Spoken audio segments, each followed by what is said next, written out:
Electrical power and power dissipation in resistor. ठीक है, अब इलेक्ट्रिकल पावर क्या चीज होती है, और उसके बाद बेटा ये जो V है या पोटेंशियल डिफरेंस है ये क्या चीज है, और हमने इस टॉपिक में ये समझना है कि भाई जो रजिस्टर है, रजिस्टर के अंदर किस तरह से पावर डेसिपेट हो जाएगी, पावर खर्च होती है। समझ में आ गई बात। अब यहां पर हमने एक रजिस्टर लगाया है, वो जो रजिस्टर है उसकी रेजिस्टेंस है R। अब रजिस्टर का मतलब क्या है, पहले तो रजिस्टर का मतलब समझ लो। फर्ज करो एक सर्किट है मेरे पास, एक सर्किट, ये पंखे का सर्किट ले लें और साथ में स्विच का सर्किट ले लें, जो कि पंखा बैटरी के साथ अटैच है। यानी कि यहां पर तो मैंने आपको समझाने के लिए रजिस्टर लगा दिया ना। आप समझें कि जो एक्चुअल में सर्किट है उसमें जो रजिस्टर है वो क्या हो सकता है, वो फैन भी हो सकता है, वो आपके पास बल्ब्स भी हो सकते हैं, कुछ भी हो सकता है। ठीक है, तो बल्ब्स या कोई भी इलेक्ट्रिकल जो इंस्ट्रूमेंट है जो एनर्जी को इस्तेमाल करता है उसको हमने यहां से किस चीज से मेंशन कर दिया, रजिस्टर से। अब एक सीधा सिंपल सा सर्किट बना हुआ है जिसमें एक आपके पास बेटा सोर्स अटैच है जो कि बैटरी है, और साथ में अगर देखें तो हमने एक रजिस्टर अटैच किया हुआ है।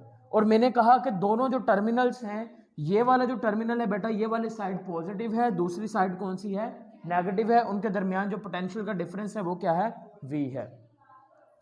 अब जाहिर सी बात है बेटा, जो इलेक्ट्रॉन्स के मूव करने की वजह से जो करंट फ्लो करता है हम उसको क्या नाम देते हैं, हम कहते हैं this one is known as a electronic current. क्या नाम देते हैं, इलेक्ट्रॉनिक करंट। अब यहां पर हुआ कुछ यूं कि बेटा दोनों जो टर्मिनल्स हैं बैटरी के, उसके जो पोटेंशियल है ना उसके दरमियान फर्क है। मैं कहता हूं कि जो पॉजिटिव टर्मिनल है और नेगेटिव टर्मिनल है, इन दोनों के दरमियान में जो पोटेंशियल का डिफरेंस है वो 10 वोल्ट्स है। वो क्या है, 10 वोल्ट्स। आपको पता है बेटा इलेक्ट्रॉन्स फ्लो कैसे करते हैं, इलेक्ट्रॉन्स तो तभी फ्लो करेंगे ना जब एक साइड के ऊपर पोटेंशियल ज्यादा होगा, दूसरी साइड पर पोटेंशियल क्या होगा, कम होगा, तो ही वो ज्यादा से किस तरफ मूव करना शुरू कर देंगे, कम की तरफ मूव करना शुरू कर देंगे। अब यहां पर भी कुछ इसी तरह से हुआ। जो इलेक्ट्रॉन्स थे बेटा, पोटेंशियल के फर्क की वजह से जो इलेक्ट्रॉन्स हैं, उन इलेक्ट्रॉन्स ने बेटा इधर से नेगेटिव चार्जेस की तरफ से मूव करना शुरू कर दिया इलेक्ट्रॉनिक करंट ने। और हम कहते हैं कि जब इलेक्ट्रॉन की वजह से करंट फ्लो करता है उसको क्या नाम देते हैं, इलेक्ट्रॉनिक करंट का नाम देते हैं। अब पिछले काफी लेक्चर से हमारी इस चीज के ऊपर बात हो रही है कि जो इलेक्ट्रॉन्स होते हैं वो ऑलरेडी मौजूद होते हैं कंडक्टर्स के अंदर, वायर्स के अंदर या सर्किट के अंदर। तो फिर इस सोर्स जो बैटरी है इसका काम क्या होता है, इसका काम सिर्फ इतना सा होता है कि बेटा इसने चार्ज के ऊपर वर्क करना होता है। यानी कि चार्ज को क्या प्रोवाइड करनी होती है, इलेक्ट्रिकल पावर उसको देनी होती है, पावर प्रोवाइड करनी है। यानी कि जो बैटरी है वो इलेक्ट्रॉन का सोर्स नहीं है, वो इलेक्ट्रॉन को सर्किट में चलाने के लिए, देखो जब इलेक्ट्रॉन्स यहां से गुजरेंगे यहां पे इलेक्ट्रॉनिक करंट इलेक्ट्रॉन के बहने की वजह से आ रहा है, इलेक्ट्रॉन गुजर के आ रहे हैं यहां पे। अब इलेक्ट्रॉन जैसे ही बेटा इस रेजिस्टेंस R में से गुजरेंगे तो क्या होगा, फर्ज करें यहां पर बेटा जो पोटेंशियल का फर्क था, यानी कि इधर वाली साइड पे इमेजिन कर लेते हैं कि यहां पर बेटा जो पोटेंशियल था वो था 20 और इस साइड पर जो पोटेंशियल है वो है 10। पोटेंशियल डिफरेंस कितना आ गया, 10 आ गया।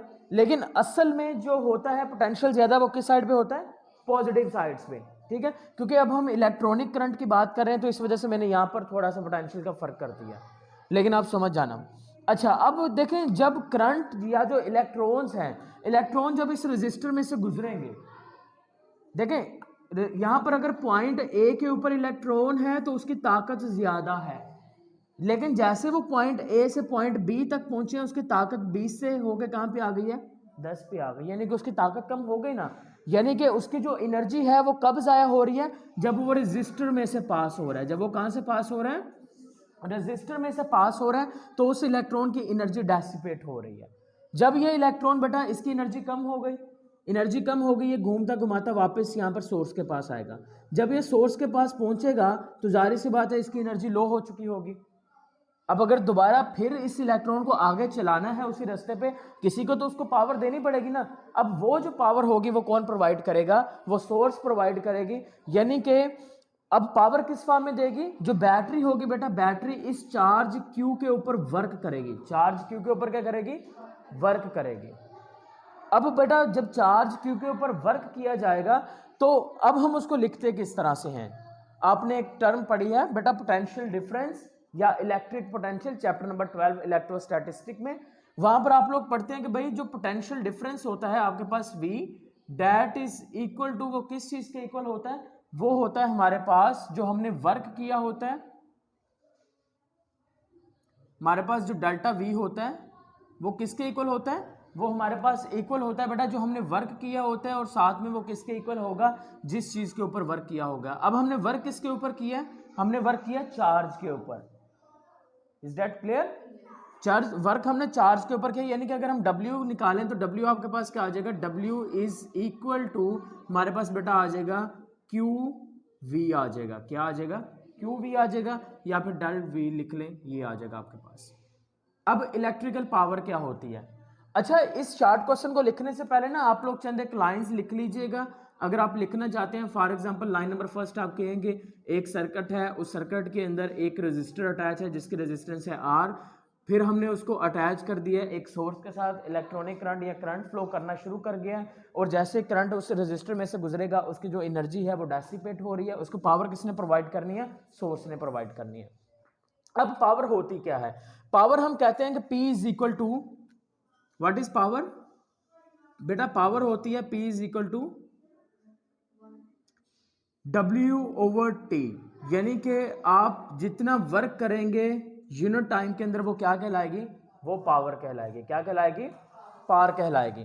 अब यहां पे बेटा W की वैल्यू है हमारे पास, चलें पुट कर देते हैं, यहां पर बेटा पुट कर देते हैं P इज इक्वल टू, यहां पर बेटा W की जगह क्या आ जाएगा, VQ/T, इस तरह से आ जाएगा। यहां तक बात क्लियर हुई? यहां तक बेटा बात क्लियर है? ठीक है। अच्छा, अब हमने एक रिलेशनशिप पढ़ा था करंट में, हमने कहा था कि I is equal to Q/T, पढ़ा था कि नहीं, पढ़ा था ना? अब बेटा पावर होती क्या असल में, पावर बोलते हैं कि बेटा जो हम वर्क करेंगे और जितने टाइम में करेंगे वो हमारे पास क्या कहलाएगी, पावर कहलाएगी। अब यहाँ पे देखें, यहाँ पर भी डेल्टा टी आएगा बेटा, यहाँ पर डेल क्यू भी आएगा, यहाँ पे थोड़ी सी चेंजेस कर लें, जो डेल्टा है बेटा ये क्यू के साथ है, यानी कि V डेल क्यू होगा आपके पास इस तरह से, और इधर भी क्या आ जाएगा, V डेल्टा क्यू आ जाएगा। अच्छा जी, अब देखें delta Q over delta T, delta Q over delta T ये किसके इक्वल आ गया, I के, तो इसकी जगह पे वैल्यू पुट करिए, V is equal to VI, V यानी कि बेटा ये हमारे पास वो पहला फार्मूला आ गया जिसकी मदद से आप क्या फाइंड कर सकते हैं, जिसकी मदद से आप पावर फाइंड कर सकते हैं, क्या फाइंड कर सकते हैं, पावर फाइंड कर सकते हैं, और वो पावर फाइंड कर सकते हैं जो कहाँ पर डेसिपेट हो चुकी है, रजिस्टर में डेसिपेट हो चुकी है। इसके और भी कॉम्बिनेशंस होते हैं, अब वो कॉम्बिनेशंस देख लेते हैं। अगर हम V की बात करते हैं ओहम्स लॉ के मुताबिक, तो बेटा V is equal to IR, V किसके इक्वल होता है, IR के इक्वल होता है। अब V की जगह पे वैल्यू पुट करके देख लेते हैं, हम लिखते हैं P is equal to IR, यहाँ पर आ गया बेटा I, तो हमारे पास क्या बन जाएगा, एक और नया रिलेशनशिप बन जाएगा, P is equal to I square R, हमारे पास ये दूसरा फार्मूला आ गया जिसकी मदद से हम पावर क्या कर सकते हैं, फाइंड आउट कर सकते हैं। अब हम बात कर लेते हैं एक और फार्मूला की, एक और रिलेशनशिप की, वो ये है कि बेटा I की जगह पर उसकी वैल्यू पुट कर दीजिए। अब यहाँ से अगर हम I की वैल्यू निकालते हैं तो क्या निकलेगी I की वैल्यू, एक तो आ गई हमारे पास बेटा,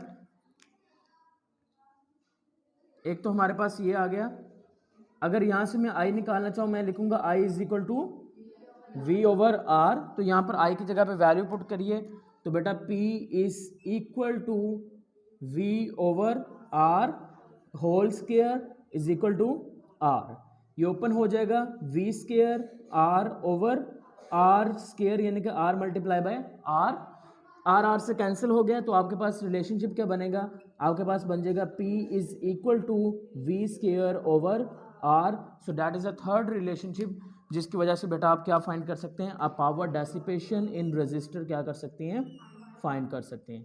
और ये फार्मूलाज याद रखिएगा, इससे रिलेटेड जो होंगे वो न्यूमेरिकल्स भी इस्तेमाल होंगे, वो हम चीज़ें इस्तेमाल करेंगे। अब ये मैथमेटिकली क्वेश्चन समझ आ गए कैसे बनी है, बस यहाँ से यही करना है, और इसके अलावा अगर आपने कुछ लिखना है उसके बारे में, सर्किट के बारे में, आप लिख दीजिएगा। फॉर एग्जाम्पल चंद एक लाइंस लिख देना यहाँ पे बेटा कि आपके पास बेटा एक सर्किट है, a circuit that contains the resistor R. अच्छा, ये जो चीजें होती है ना लाइंस, जरूरी नहीं है कि बुक से रट्टा मारो।